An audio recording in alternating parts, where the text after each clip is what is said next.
Salam, bugün sizlerle beraber çoxlar nəzəriyyəsinin praktiki hissəsini işləyəcəyik. Çoxlar nəzəriyyəsinin nəzəri hissəsində öyrəndiyimiz bilikləri artıq misallarla, praktiki məşğələlərlə daha çox bərkidəcəyik və sağlam bir təməl qoyacaq. Çoxlar nəzəriyyəsindən indi yazacağımız misalları mən özüm təşkil etmişəm.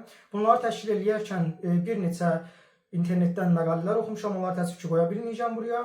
Ancaq istifadə etdiyim iki kitab oldu. Biri Apostolun Kalkulus kitabı, birinci hissəsi, bir də ki Xocalova, Macaraşvili və Topuryan yazdığı Umalis Matematikis Mogli Kursi kitabı oldu. Bu kitabı sizə də önərirəm. Əgər riyaziyyatla maraqlanırsınızsa, gürcə bilirsinizsə də alıb istifadə edə bilərsiniz. Gəlin indi misallarımızı yazaq. Əvvəlcə onu da qeyd edeyim ki, çoxlar nəzəriyyəsinin nəzər hissəsində qeyd eləmək yadından çıxıb. Alt çoxluqlar və məxsusi alt çoxluqlar arasında danışaq əvvəlcə. Əgər hər hansı bir çoxluq başqa bir çoxluğun alt çoxluğudursa, biz demişdik belə yazılır. Həmçinin bunu belə də yazmaq mümkündür. Belə yazdıqda bu çoxluğa məxsusi alt çoxluq deyirlər, belə çoxluğa.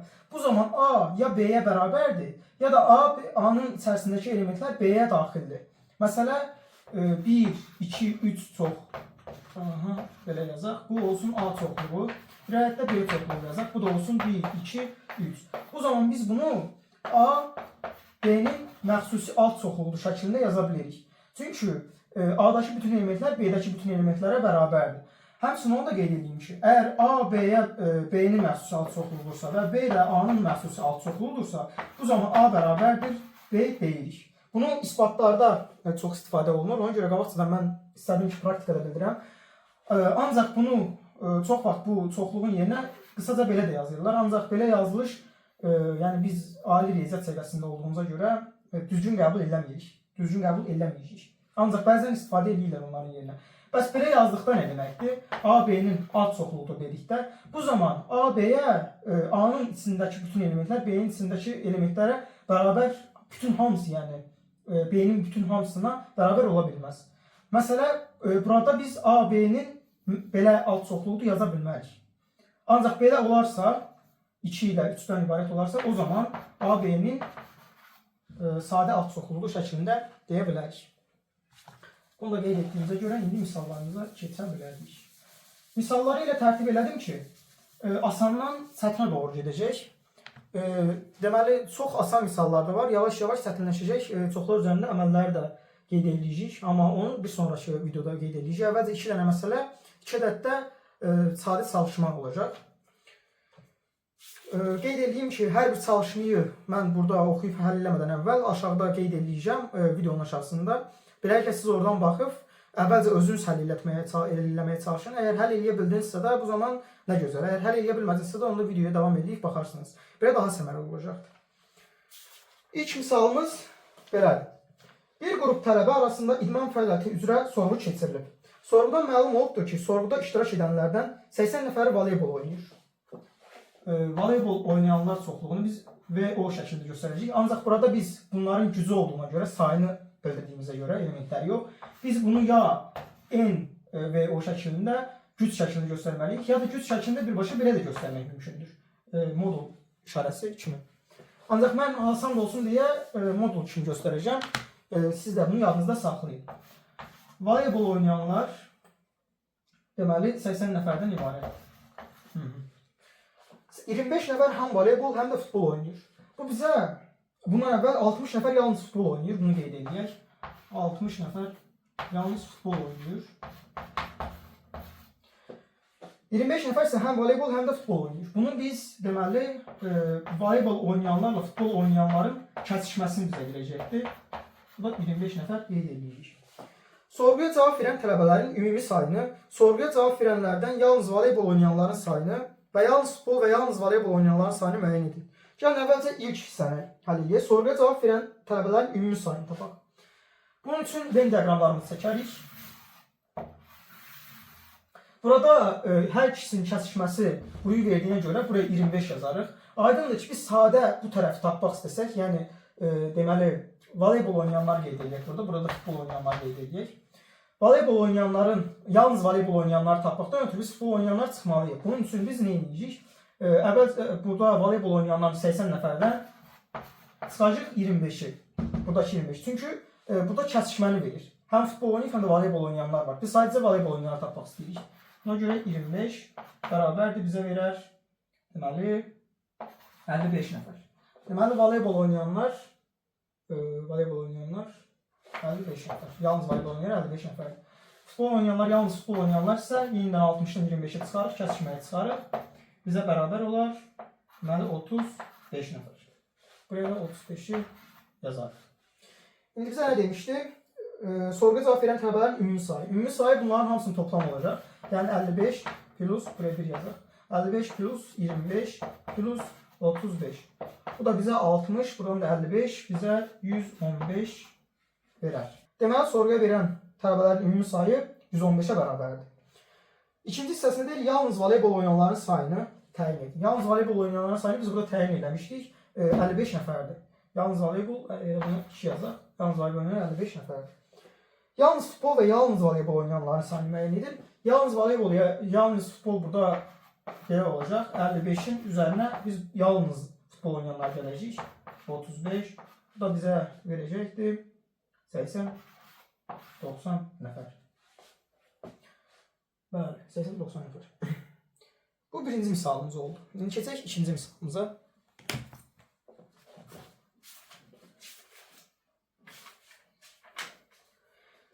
Misal belədir.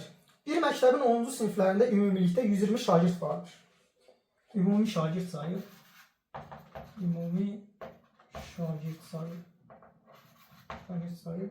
Bərabərdir 120-yə. Onların 50 nəfəri oğlandır. Oğlanların sayı bərabərdir 50 nəfəri. Şagirdlər şahmat və robotexnika dərnəklərinə yazılıblar. 30 oğlan şahmat dərnəyinə, yəni şahmat dərnəyinə gedən oğlanlar 30 nəfər. 30 oğlan şahmat dərnəyinə, 25 oğlan robotexnika dərnəyinə. Robotexnika dərnəyinə gedən oğlanlar bərabərdir 25 nəfər. Robotexnika dərnəyinə 10 oğlan isə həm şahmat, həm də robotexnika dərnəyinə gedir. Deməli, şahmat dərnəyi oğlanlar kəsişsin, robotexnika dərnəyinin oğlanları bizə bərabərdir 10 nəfəri verir. Sinifdə ümumilikdə 65 şagird şahmat dərnəyinə gedir. Ümumilikdə şahmat dərnəyinə gedənlər, deməli, ümumilikdə şahmat dərnəyinə gedənlər 65 nəfər. 60 şagird robotexnika dərnəyinə. Ümumilikdə 60 şagird isə robotexnika dərnəyinə gedir. Ümumilikdə robotexnika isə neçə nəfər gedir? 60 nəfər gedir. Qızlardan 15 nəfər isə heç bir dərnəyə getmir. Heç bir dərnəyə getməyən qızlar isə 15 nəfəri təşkil edir. Bu məlumatlara əsasən aşağıdakıları hesablayın. 1. Neçə oğlan heç bir dərnəyə getmir? Bunun üçün biz Venn diaqramımızı çəkəcəyik. Neçə oğlan heç bir dərnəyə getmir. Əvvəlcə biz neçə oğlanın dərnəyə getdiyini tapmalıyıq. Dərnəklərə gedən oğlanların sayını, bütün oğlanların sayını çıxanda bizə dərnəyə getməyən oğlanlar olacaq. Deməli, hər iki dərnəyə gedən oğlanların sayı burada 10 nəfər verilmişdir. Əgər biz yalnız şahmat dərnəyə gedən oğlanları tapmaq istəsək 30-dan 10 çıxarıq. Burada şahmat dərnəyi, burada robotexnika dərnəyi yazaq. Deməli, 20 nəfər.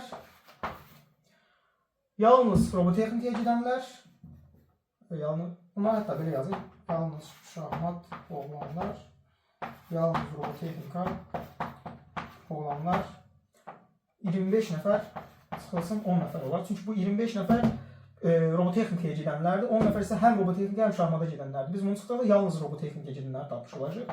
Bu da ki, bizə 15 nəfər verəcək. Deməli, buraya da 15 nəfər yazarıq. İndi bütün dərnəklərə gedən şagirdlərin sayını hesablasaq, oğlanları sadəcə 20 plus 10 plus 15 bərabərdir 45 verər. Və ümumi oğlanların sayından çıxsaq 50 çıxılsın 45 bərabərdir 5 nəfər verər. Deməli, birinci çalışmamızın cavabı 5 nəfərdir. Yəni 5 nəfər heç bir dərnəyə getmir oğlanlardan. Deməli, indi misalımızın ikinci bəndinə keçək. Neçə qız yalnız robotexnika dərnəyinə gedir? İndi biz bunu hesablamalıyıq. Bunun üçün də ikinci yazırıq. Deməli biz əvvəlcə neçə şagird, neçə qız şahmata gedir, neçə qız robotexnikaya gedir, bunu tapmalıyıq. Bunun üçün biz ümumi şahmat dərnəyinə gedənləri 65 nəfərdən çıxarıq oğlanları. Şahmat dərnəyinə gedən oğlanlar 30 nəfər, bərabər bizə verir 35 nəfər. Yəni şahmat dərnəyinə gedən qızlardır bunlar. Robotexnika dərnəyinə gedən qızlar isə deməli ümumi riyaziyyat ümumi robotexnikaya girənlər 60 nəfər çıxılsın, 25 nəfər olanların sayı bizə verər 35 nəfər. İndi biz əgər ümumi şagird sayından biz oğlanların sayını çıxsaq, qızların sayını taparıq. Deməli 120 çıxılsın 50 bərabərdir 70 nəfər verər. Bu 70 nəfərdən 15 nəfər heç bir qrupaya getmir, yəni heç bir dərnəyə getmir. 70 çıxılsın 15-dən bizə qalar deməli 55. Yəni indi burada bununla bunun toplamı bizə 55 nəfər verməlidir. Biz gəlin kəsişini tapaq. Nə qədər kəsişmə olacaq? Bunun üçün 55-dən 35-i çıxaq. Deməli bizə qalar yox 15 nəfərmi? 35 20 nəfər. Aha. İndi biz bunu hardan çəkək? Bu hissəcə Venn diaqramımıza əgər çəksək, deməli 20 nəfər yalnız ya robotexnikaya gedir, ya da şahmata gedir. Biz bunu buraya yazırıq. Yenidən 20 nəfər olacaq. Buna görə ki, yenidən 35-i digərini də çıxdıqda bizə 20 qalacaq. Ortada isə bizə qalacaq 15 nəfər. Və yəni toplamı 55 nəfəri verəcək. Biz buradan təyin elədik ki, neçə qız yalnız robotexnika dərnəyinə gedir. Deməli robotexnikaya gedən qızlar, bir olsun şahmat dərnəyinə gedən qızlar. 20 nəfər deməli buradan robotexnikaya gedir. Yalnız robotexnikaya gedir. Üçüncü sualımız isə sinifdə cəmi neçə şagird yalnız bir dərnəklə məşğuldur. Deməli bunu hesablamaqdan ötürü hər iki Venn diaqramının bu eşitə qalan hissələrini, daha doğrusu simmetrik fərqlərini toplayarıq. Yəni 20 plus 15 plus 20 plus 20. Bu da bizə verər, bura 40 nəfər, burada 35 nəfər, yəni toplamda 75 nəfər. İndi keçək üçüncü misala. A, B, C interval və aralıq tipli çoxlular verilmişdir. Buna uyğun aşağıdakı əməllər deməli deyir yerinə yetirin. Deməli A parçamız 1-dən 5-ə, B intervalımız 3-dən 8-ə, C parçamız isə 4-dən 6-ya deməli kəsikdir. İndi biz deməli A birləşsin B-yi ilkin birinci bənd belədir ki, A birləşsin B-ni tapın. Gəlin biz əvvəlcə ədəd ox çəkək. Ədəd ox üzərində A-nı və B-ni işarələyək. A deməli 1-dən, bura 1 olsun, bura 5 olsun, hətta biraz 5 fərq tərəfini çəkək. Bura 5 olsun, bura 3 olsun, burada 8 olsun. Deməli A 1-dən 5-ə, ancaq içi dolu dairə ilə göstərəcəyik, nöqtə ilə göstərəcəyik. Çünki ikisi də daxildir, 1 də daxildir, 5 də daxildir. Deməli 1-dən 5-ə bütün hissə A-dır və 3-dən 8-ə ancaq içi boş göstərəcəyik, çünki 3 ilə 8 daxildir. Çünki burada açıq mötərəzidir, açıq mötərəzi olduqda deməli daxil olmur həmən çoxluğa. Bizə deyir A ilə B-nin birləşməsini yazın. Biz bütün bu aralığı götürəcəyik, həm A-nın, həm də B-nin birləşməsini bizə verəcək. Yəni deməli buradan kvadrat mötərəzi ilə 1 və buradan da açıq mötərəzi ilə 8-i verəcək. İkinci bəndimiz nədir? İkinci bəndimiz A kəsişinin B-ni tapın. A kəsişinin B-ni tapın. Burada A ilə B-nin kəsişməsi gördüyünüz kimi 3 ilə 5 parçasıdır. Çünki burada deməli kəsişmə həm 3 daxil, burada 3 daxildir. Bunu qeyd edək. Çünki 3 daxil olmadığına görə, burada B-yə 3 daxil olmadığına görə A ilə toqquşmur, yəni kəsişmir. Ona görə 3-ü biz açıq mötərəzi ilə yazırıq. Bundan sonra 5-i qapalı mötərəzi ilə yaza bilərik. Çünki 5-in özü daxildir B-yə. A-ya da daxildir, B-yə də daxildir. Bundan sonra 3-cü çalışma B çıxılsın C bərabərdir. Biz B-dən C-ni çıxacaq. Bunun üçün yenidən bir ədəd ox çəkək. B-mizi və C-mizi işarələyək. Deməli bura olsun 3, bura olsun 4, bura olsun 6, bura da olsun 8. B'mizi çəksək, deməli içi boş 3, içi boş 8, bu oldu B. Deməli içi dolu 4 ilə, içi dolu 6 oldu C.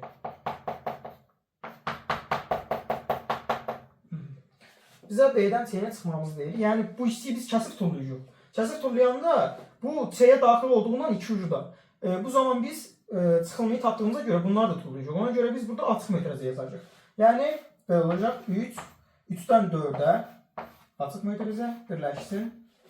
6-dan 8-ə deməli birdən açıq mötərizə. Bundan sonra indi 4-cü çalışmamız. A birləşsin B çıxılsın C-ni tapın. A birləşsin B çıxılsın C-ni tapın.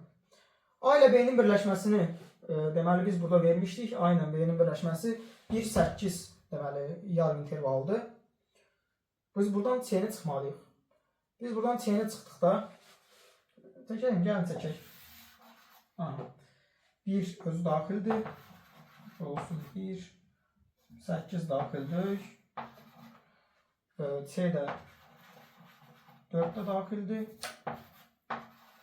6 da daxildir. Bura C-dir. Burada A birləşsin B. A birləşsin B. A birləşsin B-dən biz C-ni çıxdıqda deməli C-ni buradan kəsir tullayacaq. Kəsir tulladıqda bu tərəf qapalı mötərizə olacaq. Ona görə ki 1-in özü daxildir. 1 buradan 4-ü daxil edirik. 4 C-yə daxil olduğundan açıq mötərizə. Bundan sonra burada 6 yenə daxil olduğundan açıq mötərizə yazacaq. 6-dan 8-ə. Burada yenə 8 daxildir. Ona görə də belə bir çoxluq verəcək. 5-ci. 5-ci A çıxılsın. B kəsişsin C. Misaldır. Deməli A çıxılsın B-ni biz əvvəlcə tapmalıyıq. A'dan B-ni çıxdıqda burada nə qalmışdı? Bizdə yazmışdıqmı? Yazmamışdıq. A'dan B-ni bizdə çıxdıqda bura qalar. Bu hissə qalar. Yəni deməli qalar 1, 3 parçası kəsişsin. C-miz də 4 ilə 6. Deməli bu bizə nəyə verər? İndi bunu biz ələ toxunda əgər göstərsək, buradan buraya kimləyək? Bura 1 olsun. Bura 3 olsun. Bundan sonra bura olsun 4. Bura da olsun 6. Deməli bizim işlənmiş hissələr bu və bu olacaq.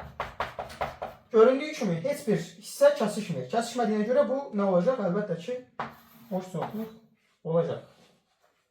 Bu da belə. Deməli 4-cü misalda biz koordinat müstəvisi ilə funksiya anlayışını bilməliyik. Ancaq biz hələ keçməmişik. Buna görə də narahat olmayın. Mən özüm göstərib, özüm də yazacağam. Ancaq bunu niyə mən saldım buraya? Kitabda gördüm, istədim bu da olsun. Maraqlı bir misaldır. Yəni bunu sadəcə sizin qavramanızdan ötürü bir alışdırma kimi yazacağım. Bu da olsun sistem çoxlar nəzəriyyəsində. Ona görə də siz sadəcə izləyin. İstəyirsiniz, əlbəttə ki, yaza bilirsinizsə də, koordinat müstəvisi və funksiya anlayışını bilirsinizsə də, o zaman özünüz də həll etməyə çalışa bilərsiniz. Aiddir. Burada R həqiqi ədədlər çoxluğudur. Deməli biz koordinat müstəvisində verilmiş çoxluqların daxil olduğu hissəni göstərməliyik. Bunun üçün biz koordinat müstəvisi çəkək edək. Burada x olsun, burada y topu olsun. Biz əvvəlcə y bərabərdir x kvadratı funksiyasını çəkməliyik burada. Bu zaman bu belə bir paraboldur. Y bərabərdir x kvadrat paraboldur. Bizim burada deməli y x kvadratından kiçik olduğundan parabolun alt hissəsi bizim cavabımız olacaq, yəni çoxluq olacaq. Həmçinin parabolun özü də buna daxil olacaq, çünki bərabərdir işarəsi var. Yəni bütün bu hissə bizim deməli çoxluğumuzu bildirir. Bunun bir də B bəndi var. Onu da yazaq.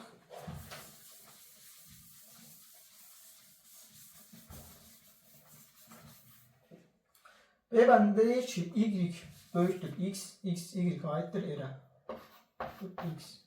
Burada B çoxluğu olsun. Deməli bu zaman biz yenidən koordinat müstəvisini çəkəcəyik. olsun x olsun y. Bu koordinat üstadının mərkəzindən keçən belə bir düz xəttir və iki simmetrik hissəyə bölür. Y bərabərdir x funksiyası. Burada y x-dən böyükdür deyə bunun üst hissəsini götürəcəyik. Ancaq burada bərabər deyil deyə bu xəttin özü buraya daxil olmayacaq. Ona görə də biz bunu sınıq xətlərlə göstərməliyik.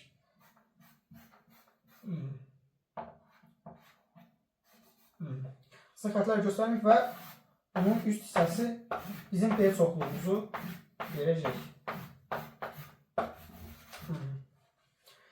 Belə bugünkü videomuzdakı misalları qurtardıq. Gələn videoda biz deməli supremum, infimum, maksimum, minimum kimi məhdud çoxluqların anlayışlarını praktikada işlədəcəyik. Həmçinin çoxluqlar üzərində əməlləri də biz gələn videoda deməli yerinə yetirəcəyik. Çoxluqların birləşməsi, kəsişməsi, çıxılması fərqi, simmetrik fərqi, Descartes hasili və s. Sağ olun, gələn görüşlərə dək.